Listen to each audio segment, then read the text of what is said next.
Si Ruda, isang nangungunang manlalaro sa isang team-based na labanan na laro, at ang kanyang grupo ay unti-unting umakyat hanggang sa top 10 sa buong mundo. Buo ang tiwala niya na siya ang pinakamahusay sa kanilang bansa, kaya't itinoon niya ang pansin sa mga kalabang internasyonal.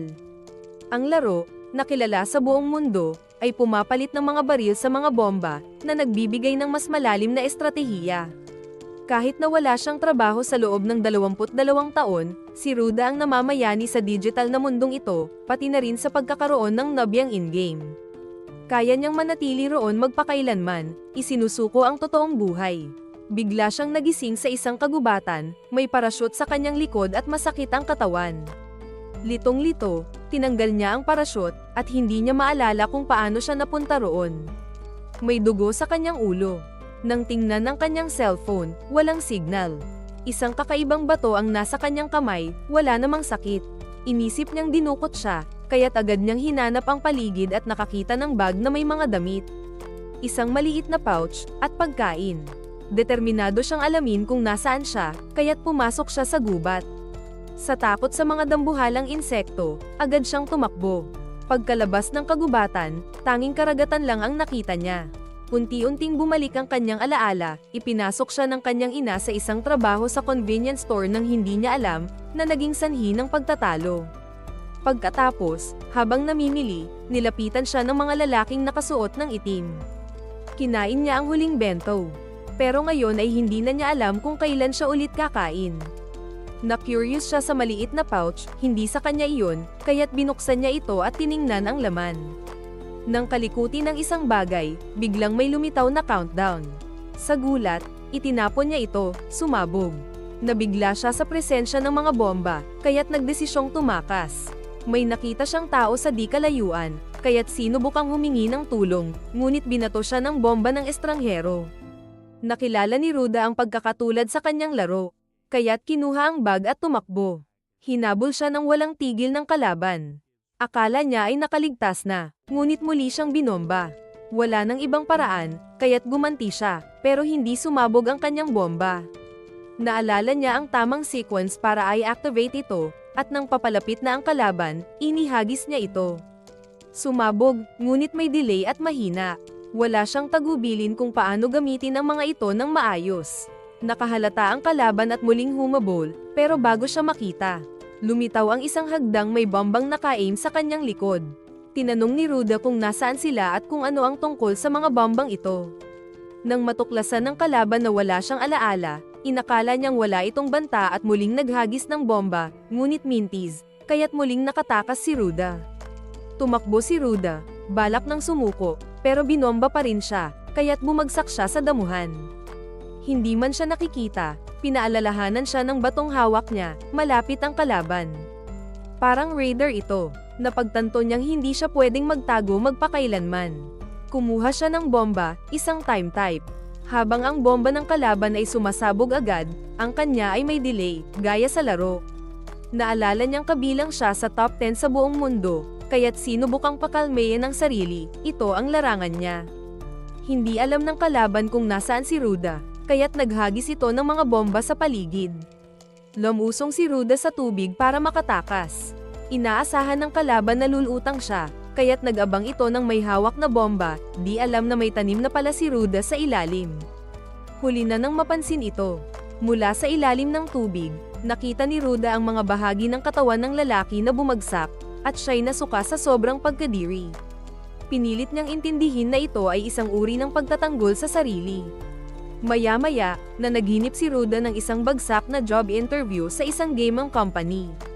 Nag-alala ang kanyang ina at sinubukang tulungan siya sa paghahanap ng trabaho, ngunit siya'y nagalit. Nawasak ang ugnayan nila. Sa huli, sinisi ni Ruda ang sarili sa pagiging palutang-lutang sa buhay na walang tunay na pagsusumikap. Pagkagising niya, gutom na gutom siya, naibugan na niya ang huling pagkain niya. Sa kabila ng ilog, may nakita siyang babae. Nilunok niya ang kaba at lumapit. Ngunit natakot ang babae. Ang babaeng ito ay si Hamiko. Minsan na niyang nakalaro si Ruda sa laro at labis niya itong hinangaan, dahil kilala ito bilang isang tanyag at bihasang manlalaro na lumalabas pa sa mga gaming magazine. Inanyayahan siya ni Ruda na sumali sa kanilang team nang mapansing nag-iisa siya. Naghihintay noon si Hamiko sa isang kaibigang hindi dumating. Kaya't niyaya siya ni Ruda na maglaro na lang.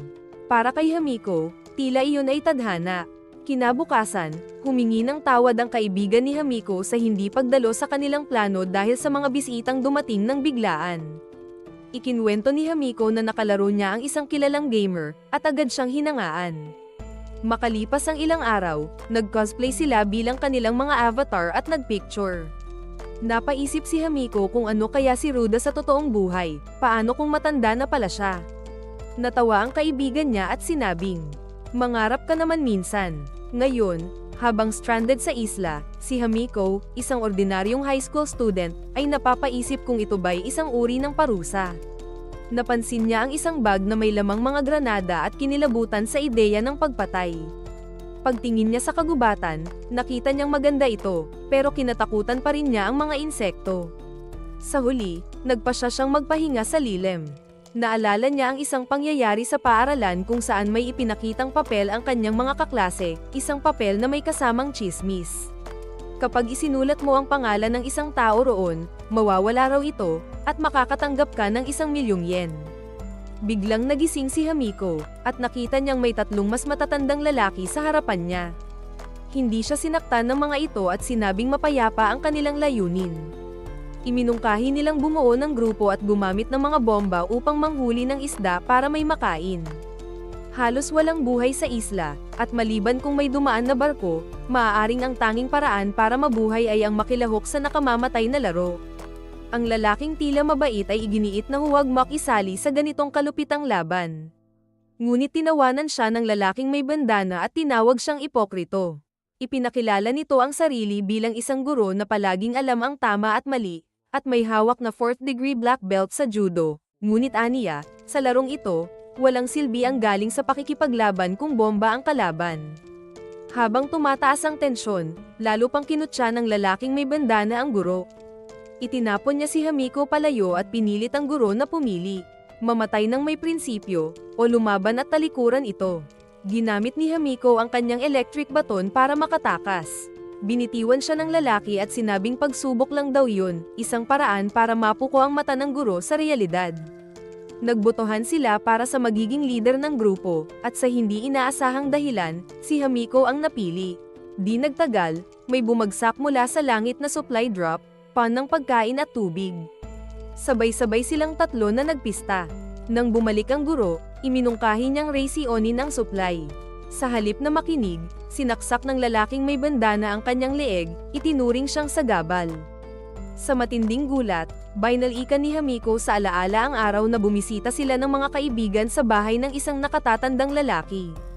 Pagkatapos niyang makilala ang mga kaibigan nito, pansamantala siyang lumayo. Pagbalik niya, hinayla siya ng isang matabang lalaki palayo, pareho silang natatakot sa unti-unting pagbabago sa ugali ng isa sa mga naroon. Tumakbo sila palayo, at tinuruan siya ng matabang lalaki kung paano gamitin ang radar na nakabaon sa loob ng bato. Inactivate niya ito at natuklasang hinahabol sila ng lalaking may bandana. Nakatawid sila sa isang hanging tulay, si Hamiko ang unang tumawid. Sa takot, nag-alinlangan ng matabang lalaki, pero nang lalong lumapit ang kalaban, naghagis siya ng bomba at dali-daling tumakbo. Napansin ng lalaking may bandana ang bomba, at nang malanta ang mga damo sa paligid, naintindihan niyang ito ay may lasong gas. Hinawakan ng matabang lalaki ang kamay ni Hamiko para tumakbo silang dalawa. Tumanggi si Hamiko, hindi siya handang pumatay. Nataranta ito. Sinuntok siya ni Hamiko at tumakbo. Nabaliw ang lalaki at bigla siyang inatake. Naalala ni Hamiko ang pagbabalik niya sa bahay ng nakatatanda, naabutan niyang sinaktan na ang kanyang mga kaibigan ng lalaki at ng kanyang grupo. Sinubukan niyang lumaban at tumakas, ngunit narinig niyang sumisigaw ang kanyang matalik na kaibigan, humihingi ng tulong, ngunit kinain siya ng takot at hindi siya nakabalik. Tumawag siya ng pulis, at matapos mahuli ang mga salarin, sinisi siya ng kanyang mga kaibigan sa pag-iwan sa kanila. Mula noon, namuhay siya na may dalang mabigat na konsensya, naniniwalang ito ang kanyang kaparusahan. Ngayon, pinatungan siya ng matabang lalaki at sa masamang balak, sinabi nitong paparusahan siya. Ngunit buo ang loob ni Hamiko, kumuha siya ng bomba, handang mamatay kasama ito. Sa sobrang takot, tumakbo palayo ang lalaki. Tinawag siyang duwag ni Hamiko at inihagis ang bomba, pinatay siya. Ngunit ni Katie na pagsisisi ay wala siyang naramdaman. Napagpasyahan niyang masama ang lahat ng lalaki. At mula ngayon, ipagtatanggol niya ang sarili anuman ang mangyari. Habang naghuhugas ng katawan sa isang sapa, nakasalubong niya si Ruda. Hindi siya inalintana nito kahit siya'y naliligo, mas nakafocus si Ruda sa dami ng supply na pagkain ni Hamiko. Tumakbo si Hamiko, at sinundan siya ni Ruda, ngunit nawalan ito ng bakas. Naalala ni Ruda ang radar sa loob ng bato. Nag-concentrate siya at inactivate ito, na-detect niya ang direksyon ni Hamiko at agad siyang hinabol. Bigla, may signal sa isang palumpong. Inihanda niya ang bomba at sumugod, ngunit isang matandang lalaki ang kanyang nadatnan, natamba ito at nagmakaawang huwag siyang saktan. Sinabi nitong ayaw niyang lam arrow o mamatay, at habang kinakabahan, nagtanong siya kung ano ba talaga ang laro. Napansin niyang may amnesia si Ruda, kaya ibinahagi niya ang nalalaman niya. Sa tabi ng sapa, ikinwento ng matanda na dinukot siya ng mga lalaking nakaitim na suit. Nagising siya sa loob ng eroplano kasama ang humigit kumulang 30 pang pasahero. Napapaligiran ng mga armadong bantay. May lumabas sa screen at sinabing ito ay isang survival game na siya mismo ang nagdisenyo. Ang eroplano raw ay patungong isang liblib na isla sa Pacific na walang pagkain ni tubig. Para makaligtas, kailangang makilahok. Sino mang tutol ay tinatamaan ng mataas na boltahe ng kuryente. Bawat isa ay bibigyan ng 8 bomba, iba't ibang uri, walang manual. Kailangang maglaban-laban gamit ang mga ito. Ang mga chip na naka-embed sa kanilang mga kamay ay nagsisilbing radar. Kailangang makalakam ng 8 chip, na tanging makukuha lamang kapag may namatay, para makatakas.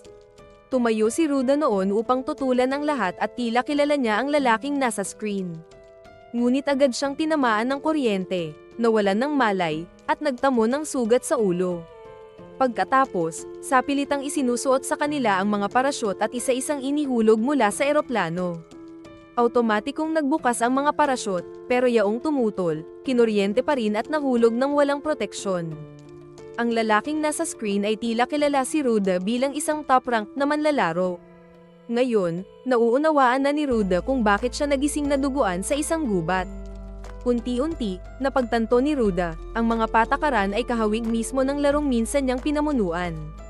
Pinaghinalaan niyang ang utak sa likod nito ay maaaring mismong developer ng laro. Para makatakas, kailangan niyang pumatay ng 6 pang tao, isang ideyang hindi niya matiyak kung kakayanin niya.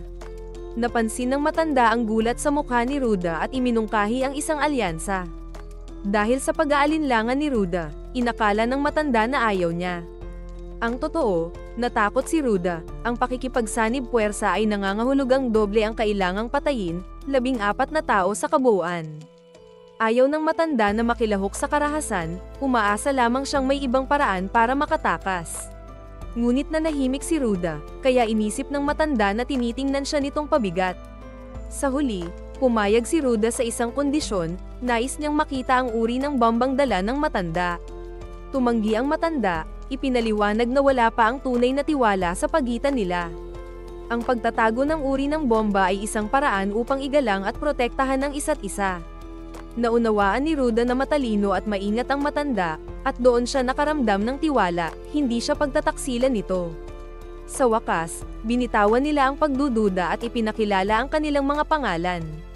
Ang pangalan ng matanda ay Uncle Terra, at matapos ang kanilang pag-uusap, tila maayos naman siyang tao, kahit sa pilitan din siyang dinala rito.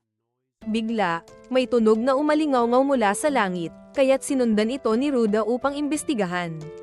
Sumunod si Uncle Terra, at natuklasan nilang isang eroplano iyon. Nagbagsak ito ng kargamento, at agad na nakilala ni Ruda, supply ng pagkain. Nang makita niya ang isa malapit, papalapit na siya upang kunin ito nang biglang may batang babae na nauna sa kanya. Ngunit sumabog ang lupang tinapakan nito, na biktima siya ng patibong. May lalaking lumitaw, kinuha ang chip ng babae, ang mga bomba, at ang kahon ng supply. Napagtanto ni Ruda na nakatago na pala roon ang lalaki, matagal na, at sadyang nilagyan ng bitag ang lugar, alam niyang maakit ng supply drop ang ibang kalahok. Hindi niya maisip kung paanong may taong kayang pumatay ng ganoon kabilis at walang pag-aalinlangan. Dumating si Uncle Terra, humingi ng paumanhin sa hindi pagkuha ng supply. Nang makita ang bangkay, ipinaliwanag ni Ruda na may naunang naglagay ng bomba, at muntik na siyang masabugan. May isa pang supply case sa di kalayuan. Pero hindi na niya alam kung sulit bang isugal ang buhay para rito. Pinayuhan siya ni Uncle Tara na kailangan nilang subukan, kailangan ng pagsisikap upang mabuhay. Nag-slide sila pababa ng burol para habulin ang mga supply. Pagkatapos, ipinakilala si Kira, 14 na taong gulang, na tumakas sa kanilang bahay dahil sa ama niyang mapang-abuso. Ang traumang ito ang nagtulak sa kanya sa pagnanakaw, at kalaunan sa pag-atake at pagpatay ng 3 babae. Naaresto siya, ngunit itinuring ng pulis na siya ay may diferensyang mental. Isang kilalang abogado, naghahanap ng kasikatan, ang nagpiyansa sa kanya. Dahil sa kanyang diagnosis, maaaring makaiwas si Kira sa kulungan. Wala nang magawa ang mga awtoridad, at nang mapasama sa larong ito kasama ang abogado, nagsimulang pumatay si Kira ng mga palaka para lang sa kasiyahan.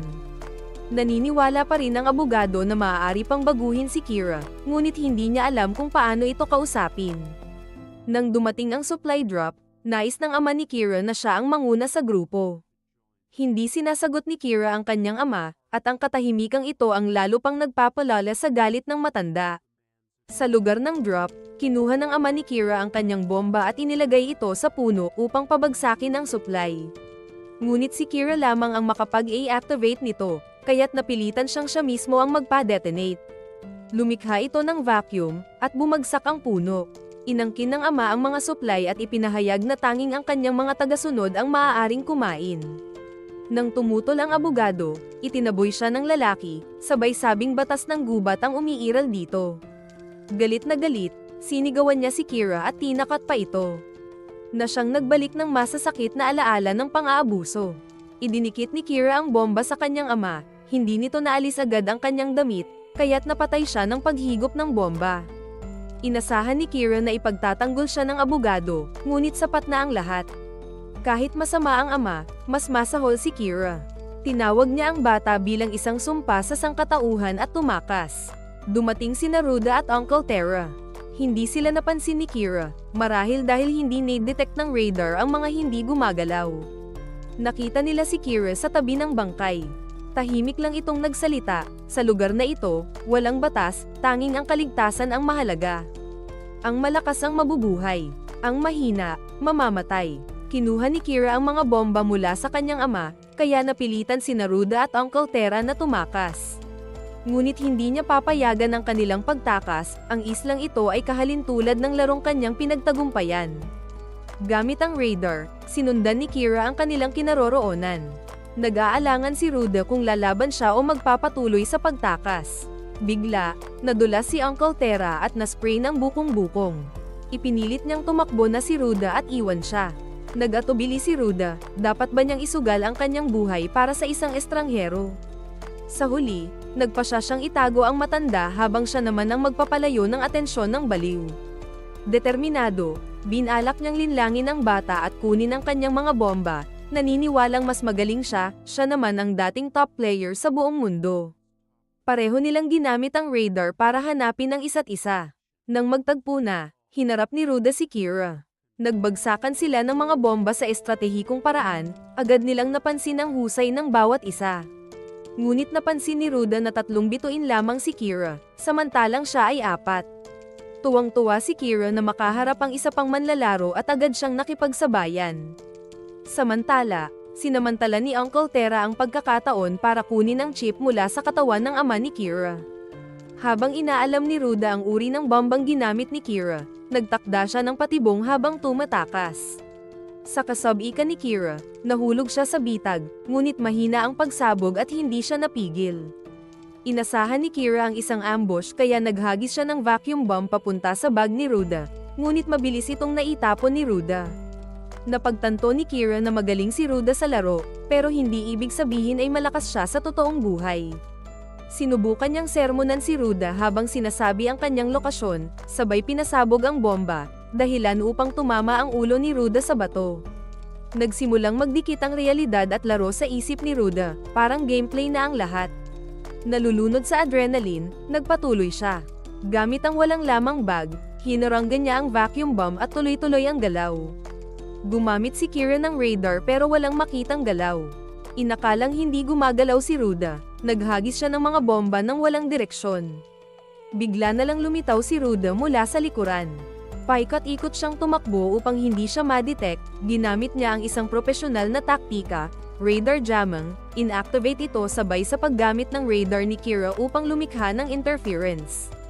Nabigla si Kira at hindi na niya masundan ang kilos ni Ruda. Tahimik na iniabot ni Ruda ang isang bomba sa kanya, at sa sandaling iyon, bumalik siya sa katinoan.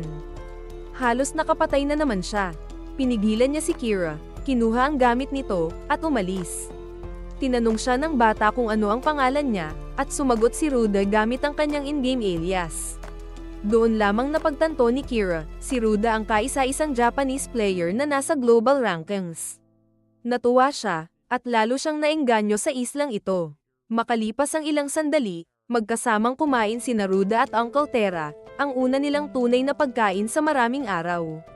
Instant noodles lang iyon, ngunit para sa kanila, isang karangalang pinaghirapan sa bingit ng kamatayan. Hindi mapigilan ni Uncle Tera ang magpasalamat. Iniligtas siya ni Ruda, isinugol ang buhay para sa kanya, isang bagay na lubos niyang pinahalagahan. Sa unang pagkakataon, nakaramdam siya ng tunay na pagpapahalaga. Naisip ni Ruda kung ano ang nagawa niya para mapunta sa lugar na ito. Samantala, sa kanilang tahanan, halos kitlin na ng kanyang ina ang sarili nang dumating ang ama niya at napigilan siya. Gusto na raw niyang mamatay, dahil pakiramdam niya'y bigo siya bilang ina, pinalaki niya si Ruda na hindi man lang kinikilala ang ama nito. Siya mismo ang nagsumite ng pangalan ni Ruda, dahilan upang siya'y maisali sa larong ito. Balik sa isla, nakita ni Ruda at Uncle Tera ang namuong bangkay ng matabang lalaki sa paanan ng talon. Nagpasya si Ruda na siyasatin ang lugar sa itaas upang matiyak na ligtas, iniwan si Uncle Tera at ang mga supply sa ligtas na lugar. Sino-check niya ang kanyang inventaryo, 2 time bomb, 6 na explosive shell, at 3 vacuum bomb. Umakyat siyang maingat, hindi muna ginamit ang radar upang hindi mahalata, at umasa na lang sa obserbasyon. May nadaanan siyang nabubulok na bangkay at pilit pinigil ang pagsusuka. Wala na ang chip, may nakakuha na. Samantala, kinuha naman ni Uncle Tera ang chip mula sa katawan ng matabang lalaki sa ibaba. Makalipas ang ilang minuto, inactivate ni Ruda ang radar at may nakita siyang figure sa bundok, ang parehong babaeng nakita niya noon. Inakala niyang siya ang pumatay sa 2 biktima malapit roon.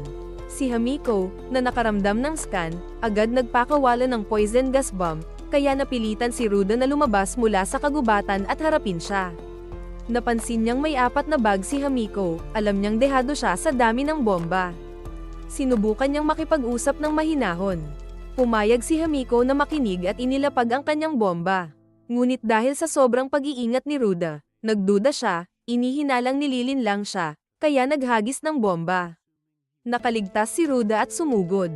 Habang dumadaan siya, hinugot ni Hamiko ang electric baton at sinubukang hampasin siya, kaya't napilitan siyang umiwas. Patuloy pa rin siyang sinusubukan ng diploma siya, ngunit napaniwalang kalaunan nang siya'y sinugod ni Hamiko gamit ang electric baton. Nabigla siya sa posibilidad ng kuryenteng masasapian, isang ideya na tumibok sa kanyang isipan. Agad, sa natural na reflex, sinipa niya ang braso niya, dahilan upang siya mismong ma-electrocute at mawalan ng malay. Agad niyang kinuha ang pagkakataon, nakuha ang mga bomba ni Hamiko. Kahit na may tukso siyang nang ibabaw, isipin na samantalahin ang kanyang kahinaan, pinigilan niya ang sarili. Hindi niya makakalimutan ang bangkay ng mataba na lalaki at naisip na siya ang sumadsad sa buhay ni Hamiko. Dinala niya si Hamiko sa ligtas na lugar. Nang magising ito, ipinaliwanag niya na nanatiling manhid ang katawan nito dahil sa kuryente at tiniyak niyang hindi niya ito lalapastanganin. Lumabas si Hamiko ng time bomb at nagbanta ng sabay silang mamatay, mas pipiliin pa niyang mamatay ng malinis kaysa madungisan. Hapong-hapo siya ngunit hinarang ni Ruda ang pagsabog bago pa ito gumanti. Nang makita niya ang determinasyon ni Hamiko, dinala niya ito kay Uncle Tera. Nag-alok ang dalawa ng pagkain at pinaayos siya. Inanyayahan siyang sumali sa kanila, kung nais nilang makatakas sa isla, mahalaga ang tulong niya. Ngunit nagtaka siya, ano ang saysay ng pagbabalik sa mundo kung ang mga nag-sign upang ipadala sila rito ay inabandona na silang lahat. Paano kung makita nilang muli ang mga taong iyon, ano na?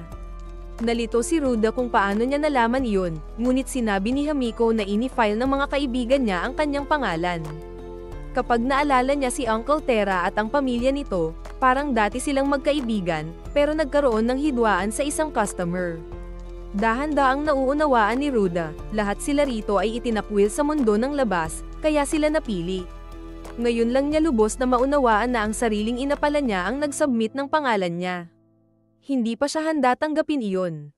Biglang narinig silang tatlo ang kaluskos mula sa kagubatan, tumatakbo ng mabilis, ngunit walang makitang signal sa radar. Kinuha ni Uncle Tera ang flashlight mula sa supply at nakita ang maraming kumikislap na mata. Agad silang tumakbo, ngunit si Hamiko ay nanatiling paralyzed dahil sa electric shock. Lumitaw ang bantang hindi inaasahan, malalaking bayawak. Iniabot ni Ruda si Hamiko kay Uncle Tera at bumalik para sa supply. Pinukpok niya ang isang bayawak sa bato at naghagis ng bomba sa grupo ng nagbabagtas kay Uncle Tera, ngunit hindi ito sumabog. Napagtanto niyang hindi pa nairehistro ang bombang iyon sa kanya, hindi pa niya napatay si Kira. Nag-alala siyang naghanap sa bag niya. Sa kaguluhan, nakagat si Uncle Tera sa binti habang inaayos ang mga dala nila. Sa wakas, natagpuan ni Ruda ang isa niyang bomba at pinasabog ito para takutin ang mga bayawak.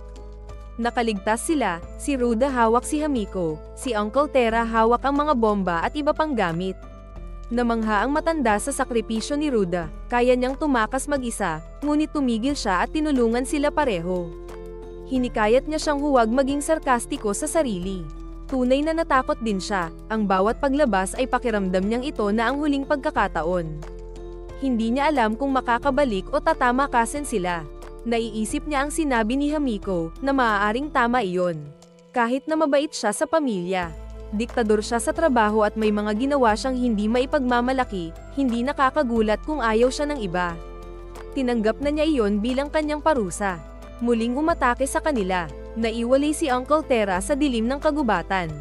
Agad sinubukan ni Ruda ay activate ang radar, ngunit wala pa ring signal. Natakot siyang baka si Uncle Tera ang nanatiling nakahinto at kinuha na ang pagkain nila. Inatake siya muli ng isang bayawak, pero naharang ng bombang nagligtas sa kanya. Pagbalik ni Uncle Tera, pagod na pagod ito sa paghahanap. Napagtanto nilang nanamandyahan ang kanilang radar, nag-jump sila ng kahit hindi nila namamalayan. Humingi ng paumanhin si Ruda sa duda niya, pero hindi nawala ang tiwala ni Uncle Tera, takot nga ang pumupukaw ng hinala. Simula noon, ipinakilala na ni Ruda ang uri ng bombang dala niya. Naniniwala siya na ang pananatili ni Ruda ang pinakamabuting pag-asang makaligtas sila. Hindi naglaon, naramdaman nila ang simoy ng hangin ng dagat, alam nilang malapit na sila sa dulo ng kagubatan. May nakita silang kubo ni Uncle Tera, kaya dali-dali silang inihatid si Hamiko doon. Kailangan nilang iangat si Hamiko para hindi sila matapakan ng mga bayawak. Ngunit biglang naputol ang kalaw-angin hagdan, nagdulot ito ng pagbagsak ng tatlo. Hinimok ni Uncle Tera si Ruda na buhatin si Hamiko habang siya naman ang hamarang sa mga bayawak. Pero hindi akma ang bombang dala niya, tracker type iyon, hindi pang crowd control. Sinubukan niyang gisingin si Hamiko. Nang bumalik si Uncle Tera, nag-akyat siyang mag-isa. Natakot si Ruda na pinili ni Uncle Tera ang sariling kaligtasan kaysa ilsan sila, ngunit bumalik ito at naghagis ng gas bomb sa gitna ng kagubatan. Biglang umatras ang mga bayawak. Inutusan ni Ruda si Uncle Tera na lumayo, babala niyang lason ang gas at kung sila ay nasa windward side, hindi ito aabot sa kanila. Gamit ang kamay ni Hamiko habang siya'y walang malay, na-activate niya ang bombang iyon. Doon niya naunawaan, malaki ang pinagkaiba ng laro at realidad. Sa laro, hindi mo kontrolado ang hangin, hindi mo rin magamit ang bomba ng iba. Nang unahan ng magkaalim si Hamiko, at umakyat silang tatlo sa kubo. Napansin nila ang bakas ng sagupaan doon. Biglang nagkasimulang lagnatin si Uncle Tera, nabigatan ng sugat, namaga, at masakit na hindi na naasikaso. Bumagsak siya, kaya si Ruda ang naghanap ng lunas. Matapos mag-scout sa paligid, natanto niyang babalik ang mga bayawak. Kinwestayan ni Hamiko kung may ginawa ba siyang kakaiba habang ito'y walang malay. Ngunit ang pagmamula ni Ruda ay nagdulot ng pagkabahala niya. Nang nag-abot ito upang ipaliwanag, natakot siya at ipinagbawal ang anumang pisikal na pagkontak. Sinubukan ni Ruda kumuha ng gamot para linisin ang sugat ni Uncle Tera. Kahit masakit, hinikayat siya ng matanda na ituloy ito. Dahil sa kaba ng katawan, hiniling ni Ruda kay Hamiko na itulak siya ng mahigpit. Nag-alinlangan pa rin si Hamiko, natatakot pa rin siyang makihalubilo, hanggang pinaalalahanan siya ni Ruda na nasaktan si Uncle Tera habang piniprotektahan siya. Sa sandaling iyon, pansamantalang naitama ang kondisyon ni Uncle Tera, ngunit hindi pa tiyak ang kanilang susunod na hakbang. Sa kabilang panig, sinusuri ng game administrator ang surveillance footage, napansin niyang 4 na manlalaro na ang naka-encounter ni Ruda, at isang patay na lamang sa kanila ang naitala. Ngayon, may alyansa siya sa 2 pa. Ipinagutos ng supervisor, isang taong may sombrero, na patuloy siyang bantayan. Mahalagang datos daw siya. Nakita ni Ruda na ang wallpaper ni Hamiko sa telepono ay nagpapakita ng hilig niya sa cosplay. Nagtanong siya ng pangalan niya, pero sinipa siya dahil sa panghihimasok. Tumanggi siyang sumali sa kanilang grupo, hindi nagtitiwala sa kahit sino, at ayaw niyang isiwalat ang kanyang pangalan. Tinanong ni Ruda tungkol sa uri ng bombang dala niya at kung saan galing ang kanyang malita. Sinabihan siyang hindi niya kayang gamitin ang bomba kung hindi pa namatay ang orihinal nitong nagmamay-ari, kaya ba nangyari iyon? Hindi siya nagtitiwala, nag-aalala siyang baka ipagsabihan siya ni Hamiko para makuha ang chips na kailangan niyang makaalpas. Sinubukan ni Hamiko ipaliwanag ang tungkol sa kanyang pinagdaraanan, ngunit hindi alam ni Ruda kung tunay iyon o isang pagtatanghal. Kung sakaling papatayin niya silang 2, posibleng sapat na ang chip niya para makaalis sa isla. Hindi naglaon, nakakuha siya ng signal sa radar. Si Hamiko lamang ang naiskan, hindi na siya makapangyarihan. Kaya't nagpa siya siyang umalis bilang munti niyang baitang, bilang bilin, babaidan niya ang silweta niya bilang pain para mailayo ang kalaban. Naglakad siya papunta sa kagubatan. Inactivate ang radar, natukoy ang lokasyon ng bantang nagsasanlibak, at tumakbo para akitin ito palayo mula sa kubo. Nang muling ay activate niya ang radar, muntik na siyang maskarilyo mula sa likuran.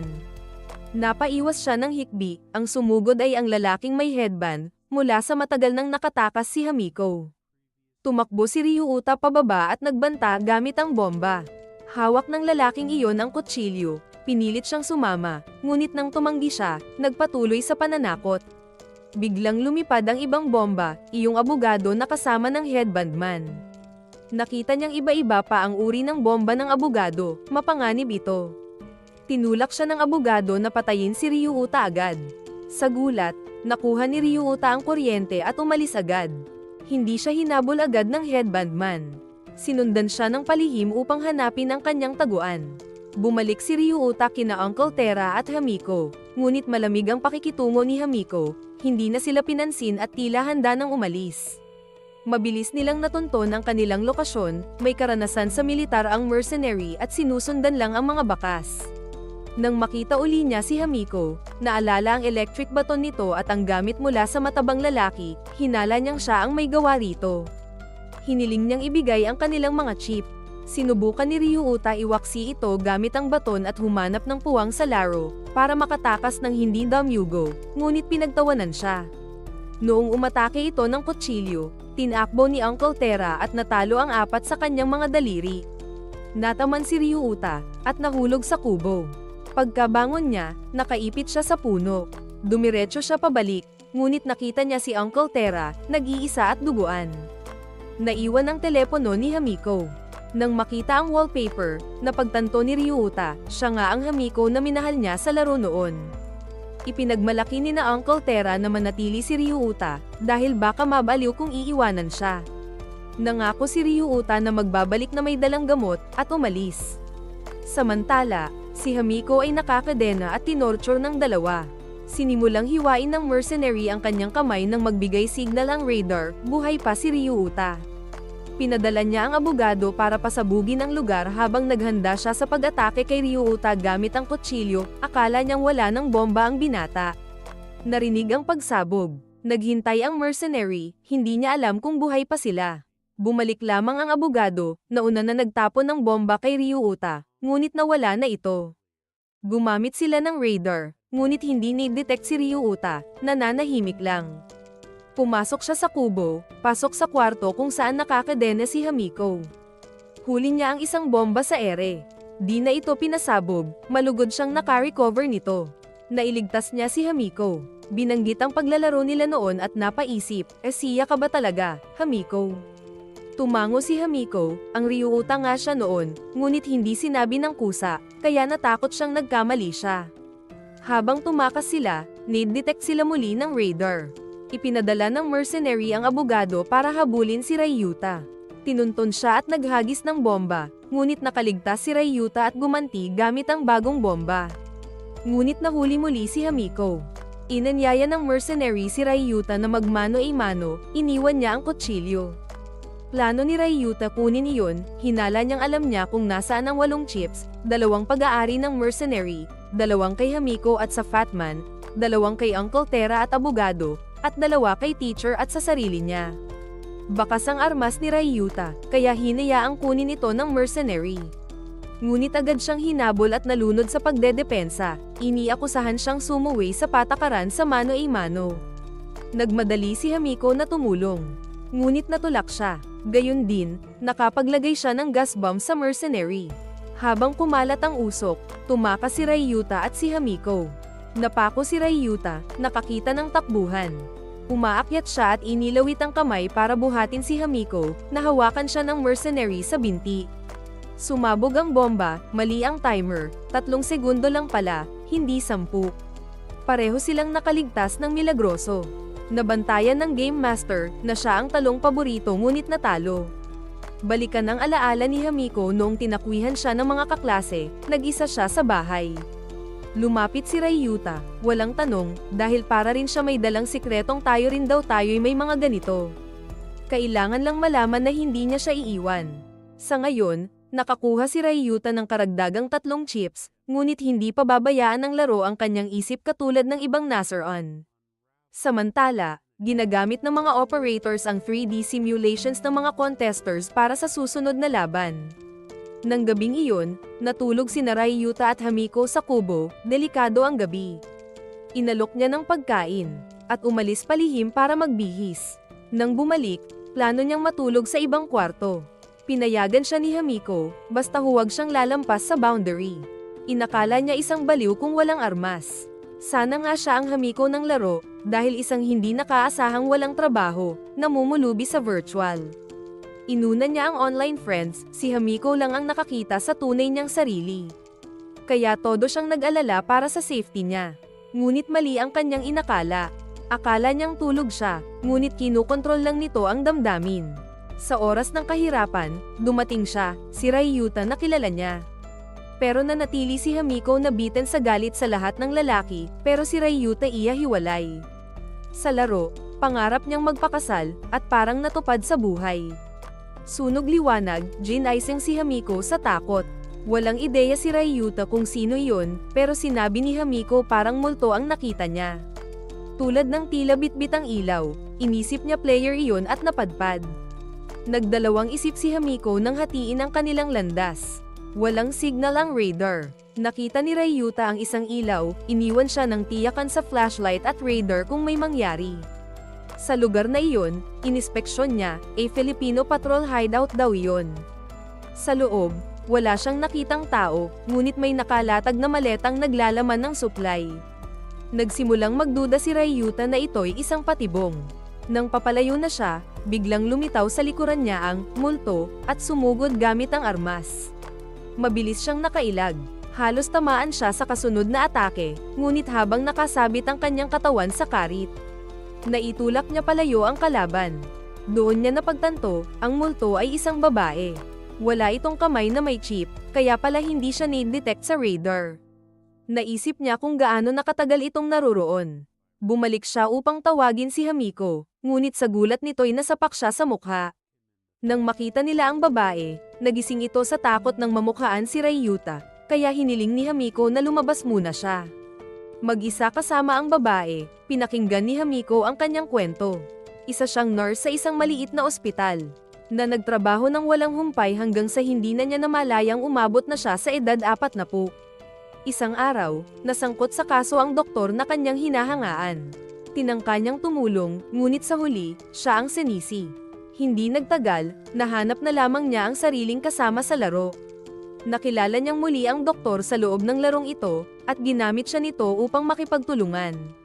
Ngunit nang makakolekta siya ng 6 na chip, pinagtaksilan siya nito, binomba gamit ang mahinang bomba na naging dahilan ng pagkakasira ng kanyang braso. Ninakaw ang chip, at iniwang mag-isa. Hindi niya maintindihan kung bakit nagpapatuloy pa rin ang laro. Binalaan niya si Hamiko, ang pagkolekta ng 6 na chip ay simula pa lamang ng tunay na pagsubok, pagtitiwala. Ibinunyag din niya kay Ryuta na kapag sapat na ang chip, darating ang helikopter para kunin sila. Naisip ni Ryuta ang plano, mang-akit gamit ang 7 chip, tapos gamitin ang mga bomba para agawin ang helikopter at makatakas.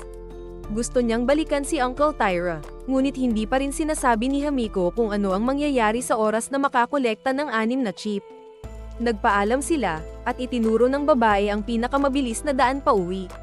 Dahil lumalabas lamang ang mga butiki sa gabi, kinailangang gumalaw sila sa umaga. Nagtitiwala ang babae kay Ryuta na mapoprotektahan si Hamiko, kaya nagpaiwan siya. Samantala, nailigtas si Uncle Tyra ng doktor, ang parehong doktor na nagtaksil sa babae. Pinahinto niya ang pagdurugo ni Tyra, hindi dahil sa kabutihan, kundi para magamit siya sa huli. Nang dumating sina Ryuta at Hamiko, pinatigil niya ang doktor. Paliwanag ng lalaki, nadaan lang daw siya at nagkataong nasagip si Tyra. Kinumpirma ito ni Tyra, at sinabing tumigil na si Ryuta sa pagdududa. Ngunit hindi pa rin kampante si Ryuta, sinuri niya ang mga bomba ng doktor. Remote-triggered ang mga ito, at mukhang hindi pa nagagamit. Sa huli, pansamantala niyang tinanggap ang paliwanag ng doktor. Sa totoo lang, wala namang nakasalubong si Date sa loob ng 3 araw. Ipinakilala ng lalaki ang sarili bilang Date, at nang malaman niyang isa na lang ang kulang na chip ng grupo ni Ryuta, agad siyang nagplano para samantalahin ito. Pagdating ng supply plane, nagtungo ang grupo upang kunin ang supply para kay Uncle Tyra. Bagamat nag-aalangan, gusto pa rin ni Ryuta na makapagpahinga si Tyra. Bumaba silang 3 sa drop zone at nahanap ang pinakamalapit na supply crate. Sa radar, may 6 na kalabang nasa paligid. Sa kabila ng panganib, pinili pa rin nilang makipaglaban para dito. Nag-scan ulit sila, 2 ang umatras, 2 ang lumapit sa supply, at 2 ang nagmamasid mula sa malayo. Walang atrasan, sumugod si Ryuta at nakasalubong si Hangman, ang lalaki sa salamin na dati nang nagset ng traps. Sabay silang nagtangkang abutin ang crate pero hindi ito nakuha, kaya nauwi sa suntukan. Handa sa labanan si Hangman, malakas at matatag. Nagpalitan sila ng mga bomba at sabay na umatras para magposisyon. Samantala, nakasalubong ni Hamiko ang isang babae nakakampi ng isa pang kalahok, natamba siya at nahulog ang isang bomba, agad tumakbo ang babae. Nagkubli si Ryuta sa likod ng bato. Hindi pa rin matukoy ang ikalawang kalaban. Nakuha na ni Date ang supply case ngunit nahirapang tanggalin ang parachute.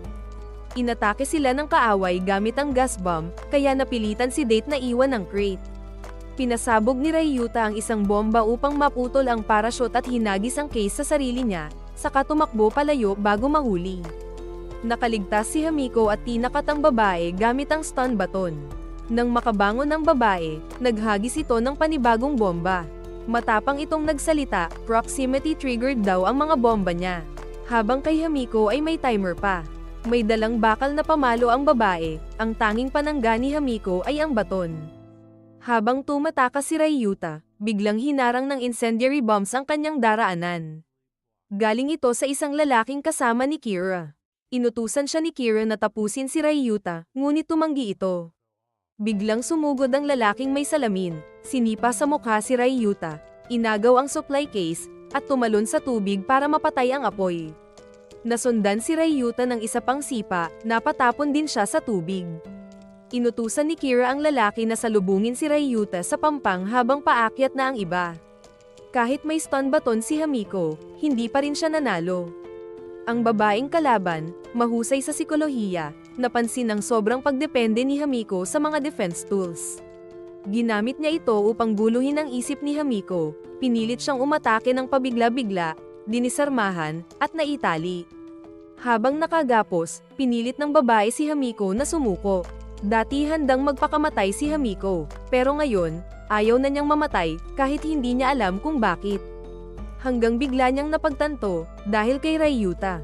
Tumanggi siya. Tinulak niya ang babae, nabawi ang kanyang baton, at inundayan ito ng kuryente. Sa galit, hinawakan ng babae ang ulo ni Hamiko. Isang bomba na itinapon ni Date ang lumipad sa ibabaw, kapwa na iwasan nila ng kaunti lang.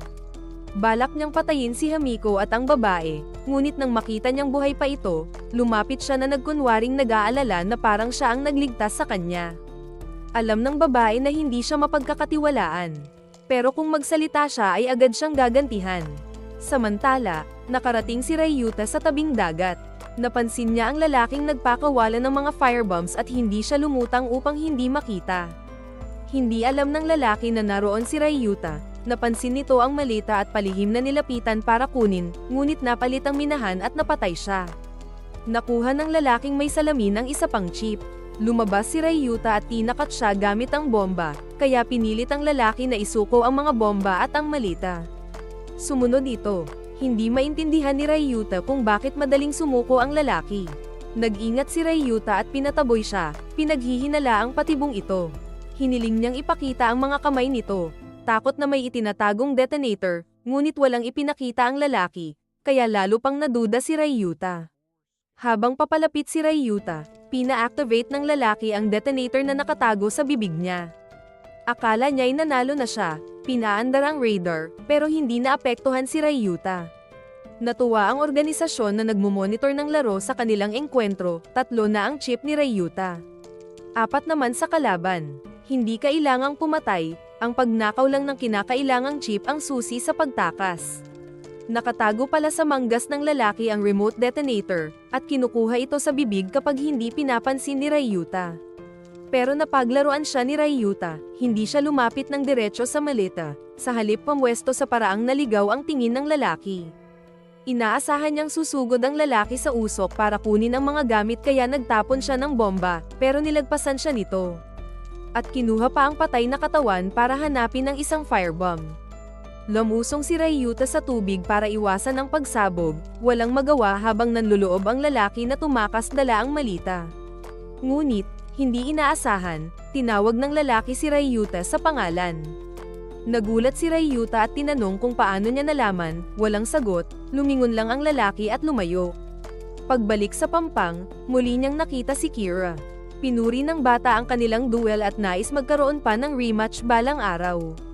Kinuha rin nito ang mga bomba ni Ryuta, alam na hindi niya ito mapapagana maliban na lang kung mamatay si Kira mismo. Nahirapan si Ryuta at bumagsak sa buhangin, napagod. Dumating si Hamiko at Date kalaunan. Humingi siya ng paumanhin sa pagkawala ng malita. Hindi pinansin ni Date ng palabas, pero sa loob niya ay isinumpa siyang wala ng kwenta.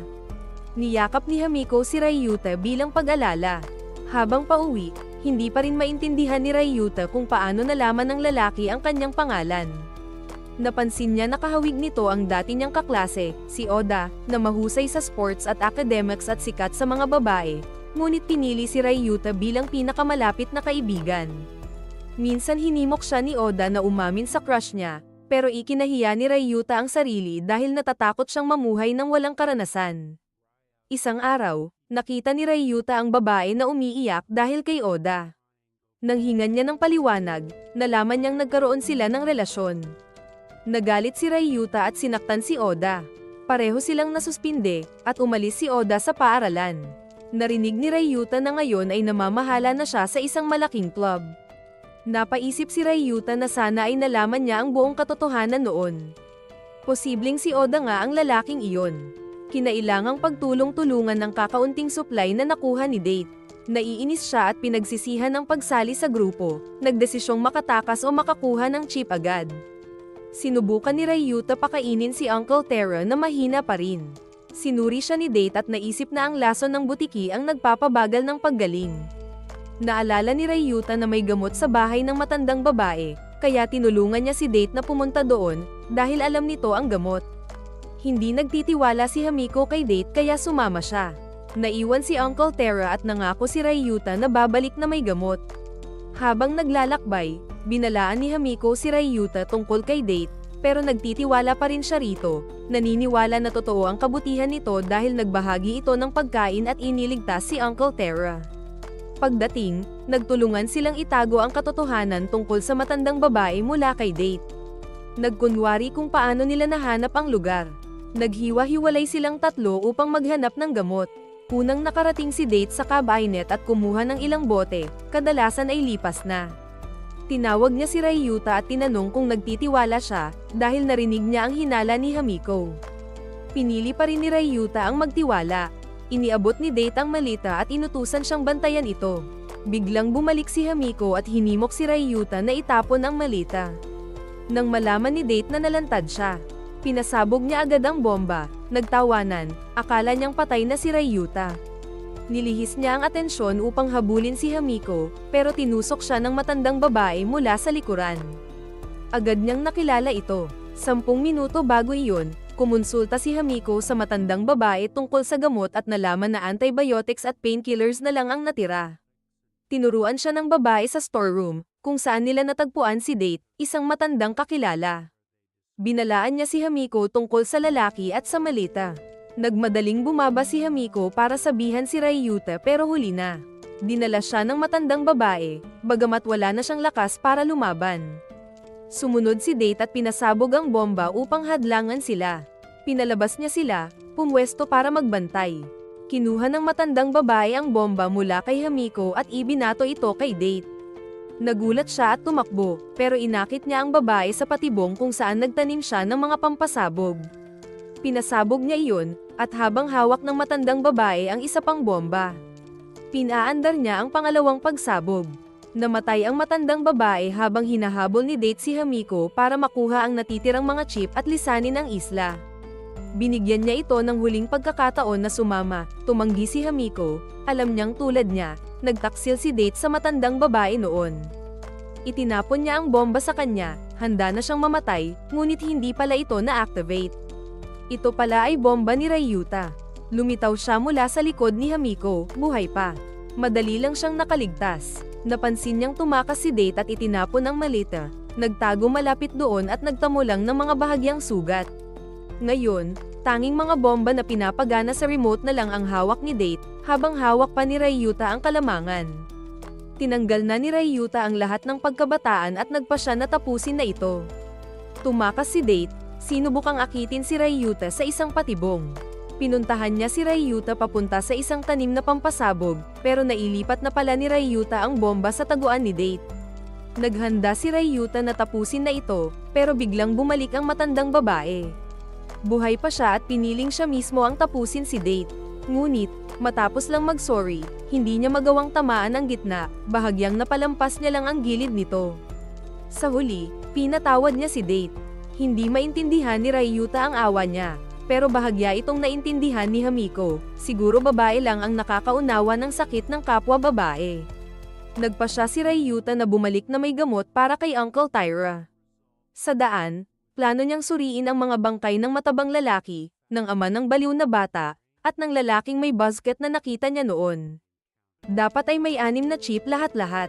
May 2 klase ng bomba ang lalaking may basket, ibig sabihin, may higit siya sa isang chip.